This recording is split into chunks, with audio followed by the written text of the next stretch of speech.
السلام علیکم رحمۃ اللہ، کیسے ہیں آپ؟ امید کرتی ہوں آپ خیریت سے ہوں گے۔ اللہ تعالیٰ سے دعا کرتی ہوں اللہ تعالیٰ ہم سب کو خیر و عافیت سے رکھے اور ہمارے علم میں مزید اضافہ عطا فرمائے۔ سورۃ الفرقان شروع کرنے سے پہلے اس کا مختصر تعارف حاصل کر لیتے ہیں۔ سورۃ الفرقان مکی سورہ ہے، اس میں 77 آیات اور 6 رکوعات ہیں۔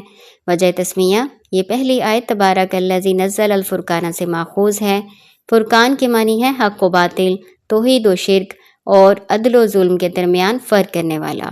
اس سورہ مبارکہ میں فرقان کے معنی قرآن ہے، جو تمام امور کی وضاحت کرتا ہے اور اپنے احکامات کے ذریعے حق و باطل کو الگ کرتا ہے۔ موضوع اور مباحث، اس سورہ مبارکہ میں ان تمام شکوک و شبہات اور اعتراضات پر کلام کیا گیا ہے جو قرآن، محمد صلی اللہ علیہ وآلہ وسلم کی نبوت اور ان کی پیش کردہ تعلیمات پر کفار مکہ کی طرف سے کیے گئے تھے۔ ساتھ ساتھ دعوت حق سے منہ موڑنے والوں کے برے نتائج بھی صاف صاف بتا دیے گئے ہیں۔ سورہ مومنون کی طرح اہل ایمان کی اخلاقی خوبیوں کو سامنے رکھا گیا کہ اس کسوٹی پر دیکھ لو کون حق پر ہے اور کون باطل ہے۔ ایک طرف بلند سیرت و کردار کے لوگ جو اعلیٰ اخلاق کا نمونہ ہیں، تو دوسری طرف جاہلیت کے علمبردار ہیں۔